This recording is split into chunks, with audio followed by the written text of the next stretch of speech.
बिस्मिल्लाहिर्रहमानिर्रहीम अस्सलाम वालेकुम। आज आपके साथ पुलाव की रेसिपी शेयर कर रही हूँ। बहुत मज़े का पुलाव बनता है। इसमें कुछ सब्जियाँ शामिल करूँगी जो कि सर्दियों की ख़ास सब्जियाँ हैं और इसकी वजह से पुलाव बहुत ज़्यादा मज़े का बनता है। मगर इसके अलावा मैं इस पुलाव में ऐसी चीज़ शामिल करूँगी जो कि इसकी खुशबू और टेस्ट को मज़ीद बढ़ा देगी। रेसिपी आपने मुकम्मल देखनी है। अच्छी लगे आपने लाइक बटन ज़रूर प्रेस करना है। तो चलें मज़ेदार से आलू, मटर और गाजर का पुलाव बनाना शुरू करते हैं। पैन में मैंने 3/4 कप ऑयल ऐड किया है। इसमें 2 दरमियाने साइज़ की प्याज को बारीक काट कर शामिल करेंगे। साथ ही 1 टेबल स्पून भर के इसमें साबुत जीरा शामिल करेंगे। 2 अदद बे लीव्स यानी कि तेज़ पत्ते और तमाम साबुत गरम मसाले जिसमें मैंने बादियान के फूल भी तोड़ कर डाले हुए हैं। ये तमाम चीज़ें डालेंगे, मिक्स करेंगे और प्याज को हम थोड़ा-सा हल्का सुनहरा होने तक पका लेंगे। यहाँ देखें प्याज थोड़ी सी हल्के सुनहरे रंग की होना शुरू हो चुकी है। तो बस अब हम इसमें अदरक और लहसुन का पेस्ट ऐड करेंगे। ये जो चीज़ें मैं इसमें शामिल कर रही हूँ आपने नोट करना है किस किस वक्त कैसे ऐड करनी है। 2 टेबल स्पून अदरक का पेस्ट ऐड किया है। 1 टेबल स्पून लहसुन का पेस्ट ऐड करेंगे। अदरक और लहसुन को अब हमने 2 से 3 मिनट के लिए पकाना है। यहाँ पर अदरक और लहसुन को 2 से 3 मिनट यहाँ पकाने से पुलाव की टेस्ट और खुशबू में इजाफ़ा होता है। ये स्टेप आपने लाज़मी करना है। अभी अदरक और लहसुन काफ़ी अच्छा भुन चुका है, पक चुका है। तो अब हम इसमें वेजिटेबल्स ऐड कर देंगे। मटर मैंने आधा किलो लिए हैं। गाजरें भी मेरे पास 3 से 4 अदद है जो कि मैंने गोल और थोड़ी सी मोटे साइज़ की काट ली हैं। ये डालेंगे, इसको भी हमने पकाना है। मटर का बहुत अच्छा जायका आता है इस तरह से। इसको मिक्स करने के बाद हम आलू डाल देंगे। आलू की क्वांटिटी अपनी मर्ज़ी से कम ज़्यादा रखिएगा। मैंने थोड़े से ज़्यादा रखे हैं। आलू हमने डाल दिए हैं। इनको भी हमने पकाना है तब तक जब तक ये ट्रांसपेरेंट ना हो जाए।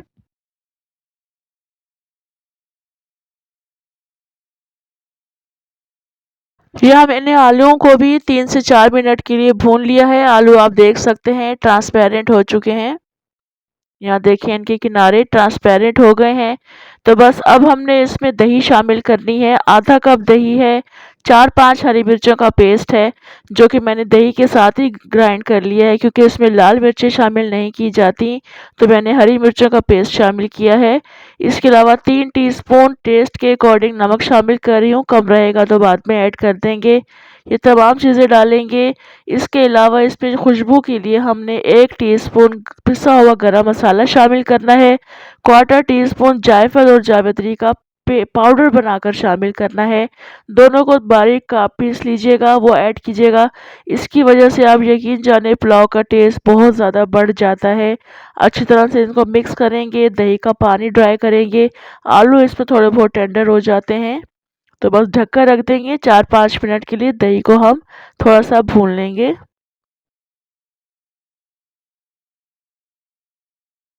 यहाँ दही के साथ तमाम वेजिटेबल्स बहुत अच्छे तरीके से पक रही हैं। आलू अभी टेंडर नहीं हुए हैं। आलूओं को टेंडर करने के लिए मज़ीद मैं कुछ पानी डालूँगी। दही का पानी मैंने ड्राई कर लिया है और इस वक्त मैं 3 कप पानी आलूओं को गलाने के लिए शामिल करूँगी। चावल के हिसाब से मैं पानी शामिल कर रही हूँ, बाद में मज़ीद मैं कम पानी शामिल करूँगी।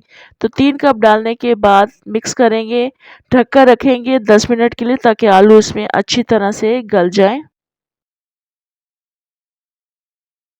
10 मिनट गुज़र चुके हैं। आलू काफ़ी अच्छे गल चुके हैं। पानी एज़ इट इज़ मौजूद है। अब हम इसमें मज़ीद पानी डालेंगे चावलों के हिसाब से, मगर कम पानी डालेंगे। 1 किलो बासमती राइस के मैं पुलाव बना रही हूँ जिसमें 6 कप होते हैं। 6 कप के हिसाब से कभी भी आपने 12 कप या 10 कप नहीं शामिल करने। अब 7 कप या 8 कप पानी इसमें शामिल कीजिएगा। मैंने 7 कप पानी शामिल किया है। ढककर रखेंगे, पानी के बॉयल आने का वेट करेंगे। पानी में इस वक्त बॉयल आ चुका है तो इसमें हम सोक किए हुए चावल शामिल कर देंगे।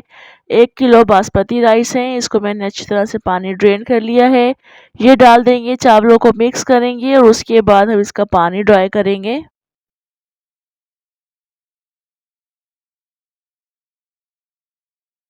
यहाँ पानी की मिकदार कम हो चुकी है। इस वक्त आप नमक टेस्ट कर लीजिएगा। मैंने भी टेस्ट कर लिया था, नमक बिल्कुल परफेक्ट था। तो बस इस तरह से हम इसका पानी मज़ीद ड्राई करेंगे। इस वक्त पानी ड्राई हो चुका है तो बस अब हम चावलों को दम पर लगाएंगे। बिल्कुल दम वाली हल्की आंच पर इस चावलों को 10 मिनट के लिए ढककर रख देंगे।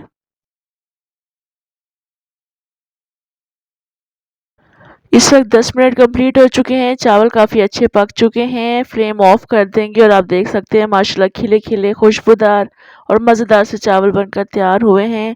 बस थोड़ा सा इन चावलों को हम मिक्स करेंगे और उसके बाद फिर इसको डिश आउट करेंगे।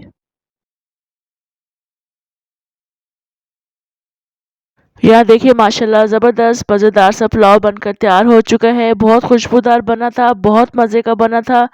किसी भी चटनी या रायते का ये पुलाव मोहताज नहीं था, मगर फिर भी मैंने इसके साथ टमाटर की चटनी बनाई थी। इसके अलावा हरे रायते के साथ इसको सर्व किया था, सैलेड बनाया था।